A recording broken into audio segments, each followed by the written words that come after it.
Hey, what's going on, everyone? I am back for another Slim Sports interview. And as always, I'm your host, Jay Slim. And back once again, one of the best basketball players I get to have on every single year. This is interview 4 or 5 for us now. I've lost track because we've been able to see the journey from the JUCO ranks to Murray State, Norfolk State making it to the national tournament, now GCU, where he was able to light it up in the Mountain West, helping out the Lopes to another winning season. Ladies and gentlemen, 6'2" combo guard from GCU, Brian Moore Jr. What's going on, man?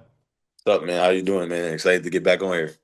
Hey, always got a spot on the podcast, man. You know that. One of the first guys I hit up every year to get on to talk about your season, talk about your story. And man, it has been a ride seeing you grow year after year, get these accomplishments, get these awards. And for fans, viewers that are tuning in for the first time that haven't seen some of our previous interviews, I want them to get to know some of your accolades, some of your awards that you've been able to get in a quick segment that I like to call Resume Rundown, where I'm going to show off what you do best by doing what I do best, and that's making a nice little graphic to show off these awards. And obviously, got to start off with 2025, where you were the Lou Henson Award winner, mid-major player of the year with Norfolk State, where you helped lead them to being MEAC champions both in the regular season and the tournament.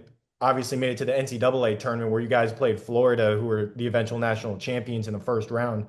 And I mean, MEAC tournament MVP, first team all conference newcomer of the year. And that's just from that year. I haven't even talked about obviously the All American honors that you had in JUCO.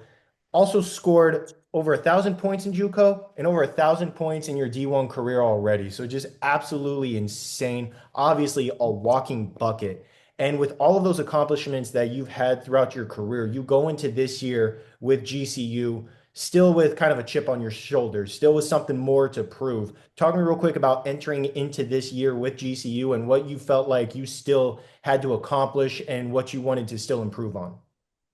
I think the biggest thing that I wanted to really show is that I could be a high level point guard in any conference. I think Mountain West is one of the best conferences in the country, and we played a lot of great teams. I think we finished off with a top 60 net rank.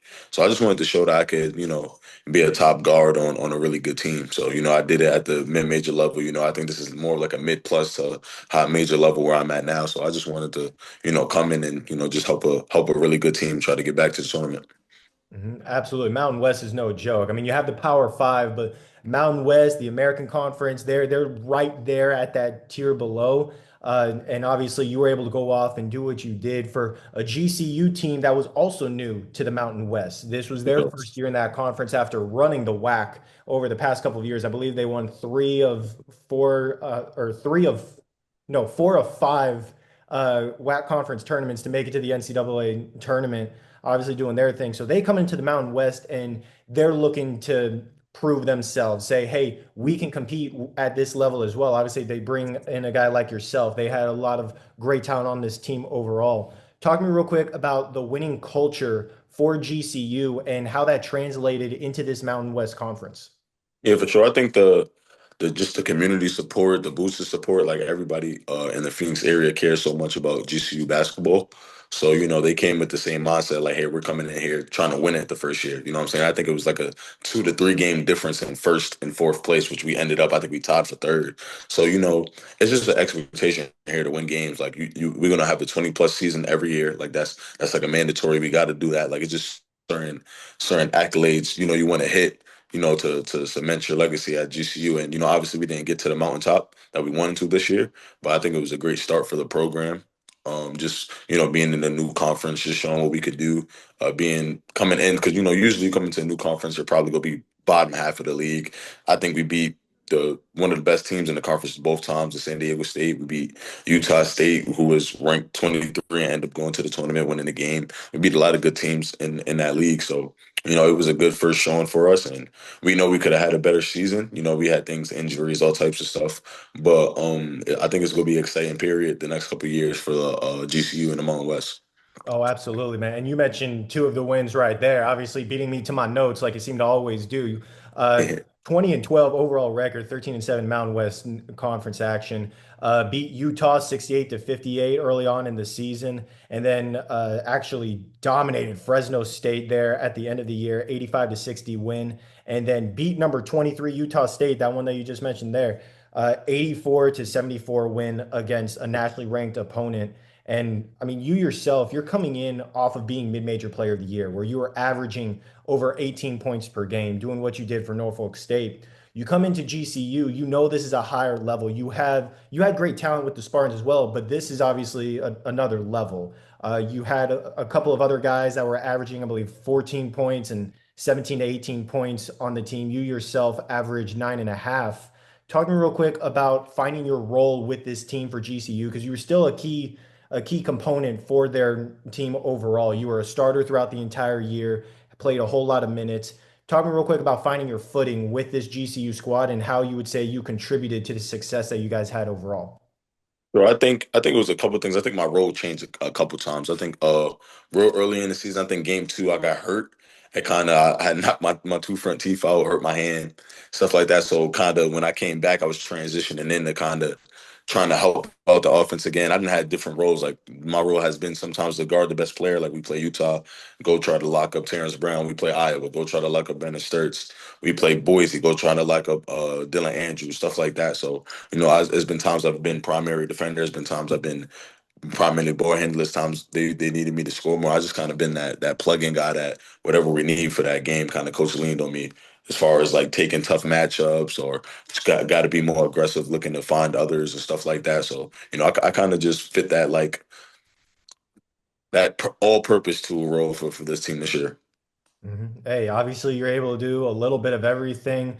I mean, you've always been a great slasher to the rim, finishing over top of multiple defenders. Now I mean, your three-point shot has been good. This year, it seemed like you were a little even more consistent. I believe you shot over 40% from beyond the arc and got that bounce back. I messaged you after you posted one of your dunks. You had quite a few of those during the season, and we got to show some of them off in a segment that we got to do last time I had you on. I debuted it last season, going to continue it this year, and that's a segment called Make That Play, where once again, I went through synergy, went through all the plays that you had this year, and I put together what I felt like were your top three plays from this past season. But obviously, as you well know, I'm just a stats guy. I'm just a fan of the stands. You're the one on the court, dunking on people, knocking down shots, getting to the free throw line. What would you say was your best play from this past season?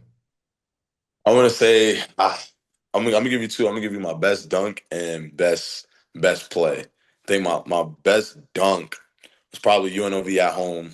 I think I reject the ball screen and like kind of like the gates just open. I just slammed one down right hand.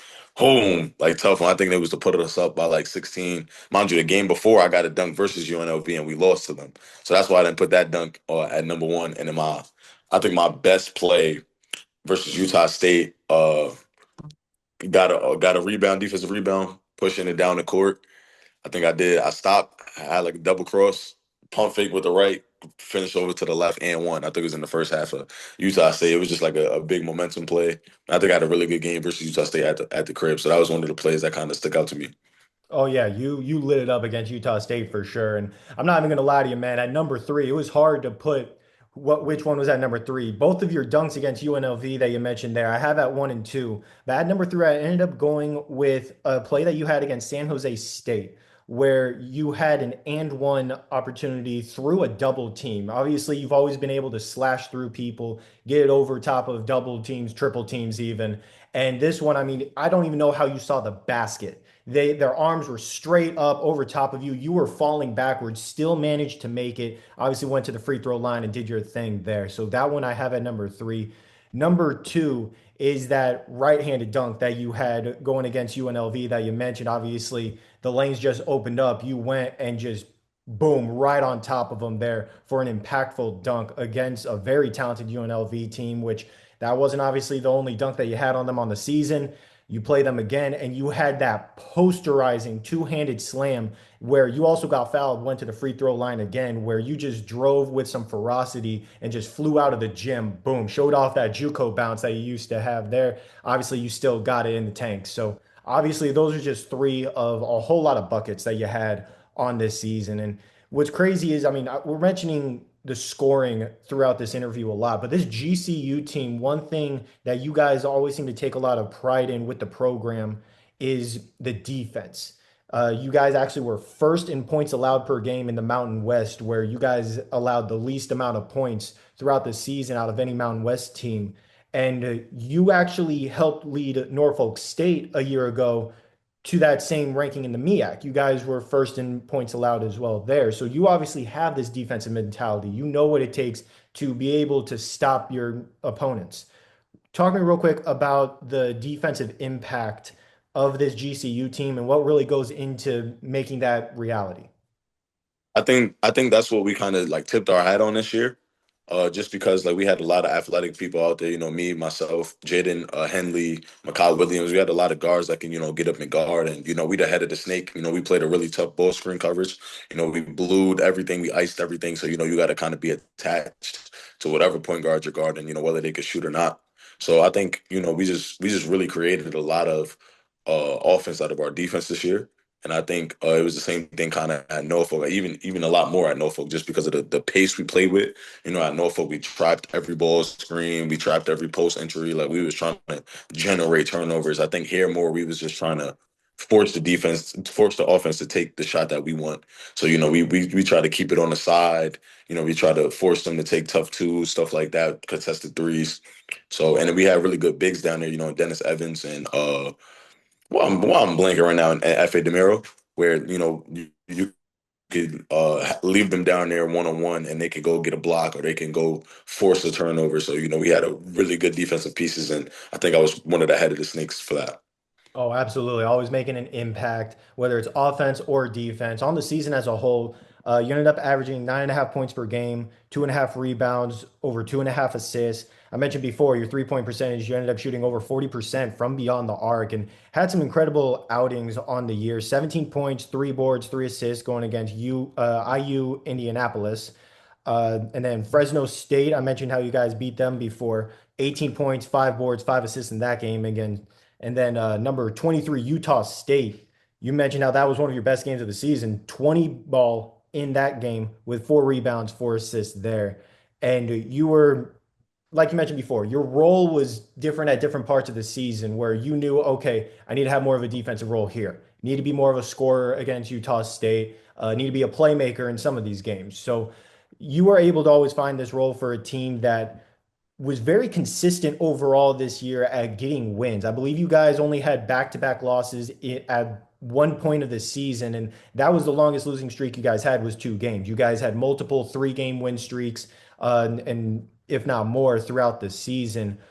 What was it about this GCU team that was always able to bounce back after a tough loss? You guys go against Iowa, fall short against them, go off, have a couple wins in a row. You guys end up losing one of those matchups to Utah State, go off, win a couple in a row, and then beat them at another point in the season. So, talk to me real quick about the mentality of this team overall when it came to finding ways to bounce back and put those wins together. I think I give a lot of credit to Coach Bryce Drew. He's like a really really intense coach, so he kind of like demanded just more out of us. And also I think as a group we responded to adversity a lot. I think adversity can create two things, man. Like it can make you fold or it can make you better. And I think a lot of times we was a big bounce back team. I think we played with that fire. Like after we lost the game, like I think we lost to New Mexico at New Mexico by a lot. Coach got ejected, had a tough week of practice. He challenged a lot of guys. That next week we beat Utah State and San Diego State back to back days. Not back to back days, but on a Tuesday and a Saturday, I think, or Wednesday and a Saturday in the same week. Having two French top 25 teams in our gym and coming out on top. Like it's been a lot of points in the season where we would lose a game and then kind of bounce back right away and have a complete 360 turn. So, we was really good at, bouncing back and just realizing that, we all have the one same goal, to win. I think we played really good versus the good teams. And I think sometimes versus the lesser teams, human nature is to kind of play down. So, coaches kind of, lit a fire under us and then, we just tried to go on a run. Hey, obviously, you guys went on a run quite frequently. We've mentioned, obviously, you guys beating number 23 Utah State, also beat some of the other top teams in the Mountain West, like San Diego State, Boise State. And this Mountain West Conference, as we've been mentioning, it's no joke. There's a lot of times where they have multiple teams in the NCAA tournament. I believe a couple years ago, you had 3 or 4 teams Five. from, yeah, 5 teams from the conference that were in there. So obviously, you guys being able to go off and beat these top teams shows what you guys were able to do throughout the season overall. Talk to me real quick about what you would say was the real X factor for this team? Was it specifically the defense? Was there, kind of like a 1-2 punch that you guys usually went to? What was it that really went into being able to become one of these top teams in the Mountain West in year one in the conference for GCU? I think just our togetherness. I think the games that we were like locked in, connected, talking, flying around. I think those are the games like usually our best defensive games are our best games. Those kind of where we tipped our hat at. So whenever we was up and pressuring guys and creating turnovers and getting out in transition, sharing the ball. I think we had multiple games this season. We had over 18 assists. I think it was a couple 20 assist games. So like whenever we was playing like that, it was just like a different GCU basketball team. Sometimes early in the season we're having 10 new guys on the team, the ball could get stagnant, especially when you have players such as myself coming from mid-major player of the year, Jaden Henley coming off a good year, Makai trying to prove himself, Dusty trying to prove himself, leaving Gonzaga.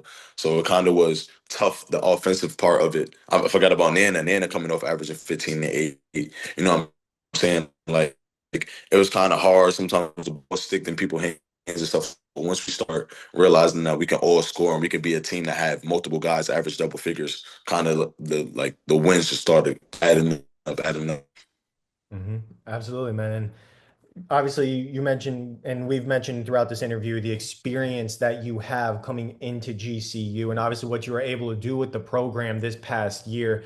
And I know you're waiting on a result as far as if you get another year, you're also looking at the pro options where you can go make some money to your name. Obviously, have the pro career that you've been grinding for throughout the past couple of years. And I mean, from JUCO to Murray State, Norfolk State, now GCU, you've been able to learn a lot throughout your college career. Talk to me real quick, looking back at it. If this is the end of the road for the college career, what has this journey meant to you? And what would you say are some of the biggest lessons that you've learned throughout all of the stops and all of the years that you've been in college? Think the biggest lesson, man, is, and I know it's kind of cliche to say, but you can really put your mind, like if you could do anything that you put your mind to, man. Like I was a guy that was under recruited in high school. You know what I'm saying? Had to go to prep school to get the JUCO in order to fight to in JUCO to go get a Division I scholarship. Then once it's not good enough just to get a Division I scholarship. Now you got to keep it. Now you got to become a starter. Now you got to do this. I think I just really responded well to adversity throughout my career through like the ups and downs. I think that's the biggest thing. Like it was never a point where I was like, hey, I wanted to quit or give up. And I just learned a lot about myself through them 5 years I did in college.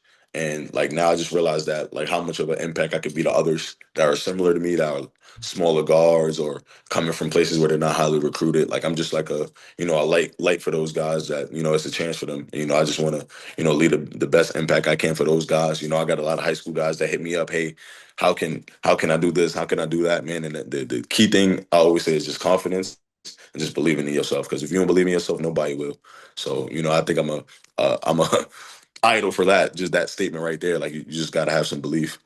Hey, there you go, man. Always that grit and grind mentality. It's why you've been able to do what you've been able to do. And it's why you're able to help these younger guys, your teammates, to get to that next step. I know you did that wherever you could, always try to make an impact on your teammates around you. And I want to give you a chance to once again shout out some of your current teammates, former teammates, or guys that you know at other Division I schools in a segment that we got to do last time called Who's Up Next, where once again you get to recommend some players to have on the podcast, talk about their careers, their stories, just as you're doing now. So, who would you say is next up on the Some Sports podcast? For sure. I think Makai Williams played this past year, man. He was actually freshman of the year in the WAC a couple years back with UT Arlington, came to GCU the last 2 years and had a really good, like he stepped up big when I was hurt and really had a great season this year. And, he's in the transfer portal now. Excited to see where he goes and where he ends up to be another impact. Trying to think of another guy. That's the one I had right off the top. Uh if I had to think of another one of my teammates, I would probably say F.A. DeMero coming out of Turkey. He's a really, really, really good big man. I'm surprised he came to GCU. He had a lot of big time offers coming out of Turkey. He played in the top league in Turkey, so he's another one that. And his English is very good, actually. So he'd be a good guy to have on the pod, man. He's gonna have another good year. I think he's still on the ropes if he's coming back or not. But if he does come back to GCU, he's gonna be a big component of why they win a lot of games next year. Hey, there you go, man. Obviously, a whole lot of talent for GCU year after year after year. Got to shout out their coaching staff and their athletic department as a whole for what they've been able to do for all of their athletics. Absolutely Absolutely. incredible what you guys are able to do over there at GCU. And now you're still waiting on what you're going to do, still trying to figure out what that next move is going into next season. But obviously, as we all know, Brian Moore Jr. puts that work in the offseason, always trying to get better, always trying to improve. What are you really attacking at this offseason specifically as far as going into next season, whether that's another year in college, first year in the pros, to still be an even more dominant player than the year before? Yeah, man, just still working on keeping a 3-point shot very efficient. Just still working on a lot of more point guard reads. I think I'm gonna be a lot more of a point guard. So I'm actually glad I came to GCU where I kind of ran the show. You know what I'm saying? I was able to be the point guard. I was able to play off ball too, but just still working on them skills, making the right reads, coming off of ball screens, stuff like that. Like I think that's the next step for me where like I already limited to three options. Like when I'm coming off of anything, I'm coming off a down shot. I know these three things are gonna be open. One of these three things is what I'm gonna do. I'm gonna float it. I'm gonna shoot it. I'm gonna drop it off to my big. So just trying to keep increasing my ball knowledge with that comes with just reps on reps on reps. So I shout out our managers at GCU who I still work with. You know. Maddox, Q, all them guys, Finn, they kind of help me like make reads and stuff like that. So, just continuing to do that while I just, sharpen up the shot. Hey, there you go, man. Definitely can't wait to see what the future holds once again for Brian Moore Jr. You already know that no matter what it is, this time next year, you're hopping back on the podcast. We're doing another interview, show Absolutely. off even more highlights and talk about your career. A true member of the Slim Sports family would not be able to get to the point that it is now, getting close to 1,000 subscribers, getting NBA and NFL guys on. But obviously, first and foremost, got to get the guys on that have had that grind mentality, worked from the bottom to get to the top, like yourself, to get your names out there even more, man. So thank you for allowing the podcast to be able to grow to what it is now. And thank you, as always, for hopping on for another amazing interview. Thank you, my guy. I appreciate you, man, for having me, man. Been there since day one at JUCO, man. I appreciate you.